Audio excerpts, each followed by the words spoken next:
Hi guys, my name is Ashish and I'm just trying to explain you some of the features that you really need when you're actually accessing controllers.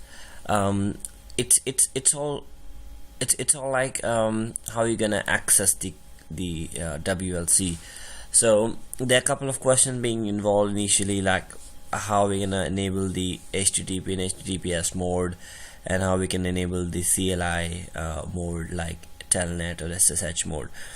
So this is my controller. I'm just going to click on my controller's bookmark, and you can see that controller is coming up. We are first on to the monitor tab, and if you look at on the top of this, I have actually been accessed this through the HTTP mode, but I even have HTTPS mode enabled, right? So if I'm just doing it in a different tab, let me copy this URL, take a new browser and copy it here.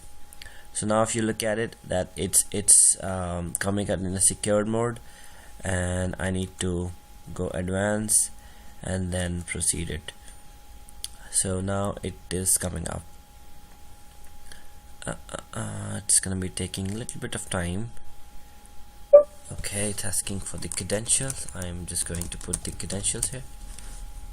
Okay, it accepted the credentials and now it's coming up.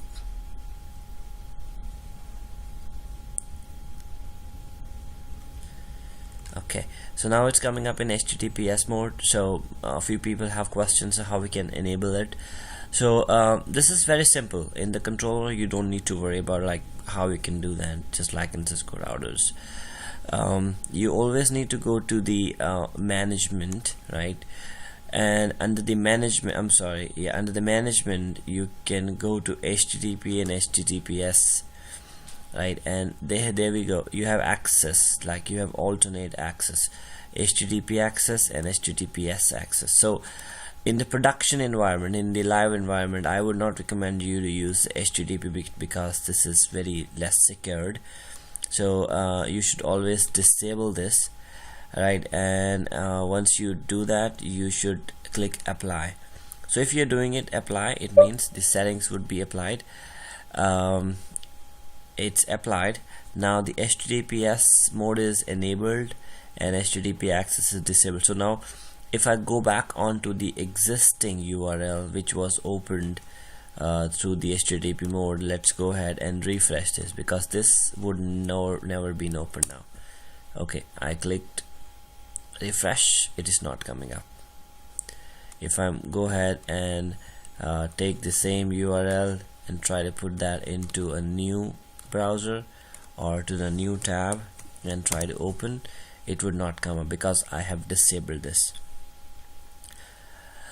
And if I want to make you sure that everything is through this one, so go ahead, click enable, click apply. It will take some time and then you will be able to see this session come up. So now this session is coming up here.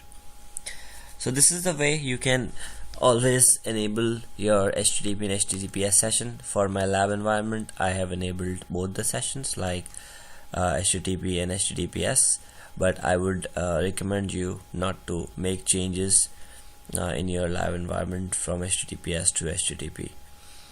The second thing for the management purpose is Telnet and SSH. You go into the management again. Under the management, you have an option of Telnet and SSH. Here in the Telnet SSH, you have the same flexibility of opening Telnet and SSH. So if I'm going and opening up my putty, if you look at my putty here, I'm going to put the IP address, that is 10.48.39.102. that is my private lab address. I'm going to put that in, and it's taking a little bit of time and open up the SSH session, because SSH is yes.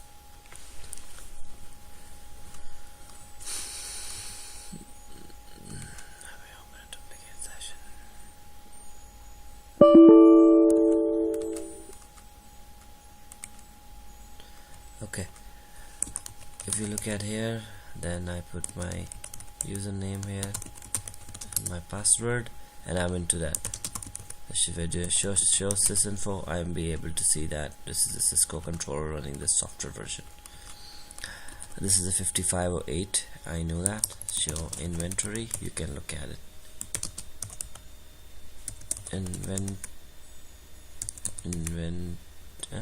What I'm doing wrong. Oh, why it's not taking E? Okay, let me go back and click this, and you see this is a 5500 controller. So the telnet is now. So let me go ahead and go to new session, click on telnet, and try to open this up. 10.48.39.102 and open up. Okay, so it's not coming up because telnet is disabled. If I will go here on the controller, click yes, click apply, and open the same session back again, you'd see that telnet would come up. Let me go here, open a duplicate session, and you see, here you go, you have telnet enabled. So this is the way your controller actually can actually accessed via telnet and SSH, and the other is GUI. Some people say it's GUI, HTTP and HTTPS. So I hope you understand how we can make change in controllers. I'll come back on to other sessions explaining you about rest of the things. Thank you very much.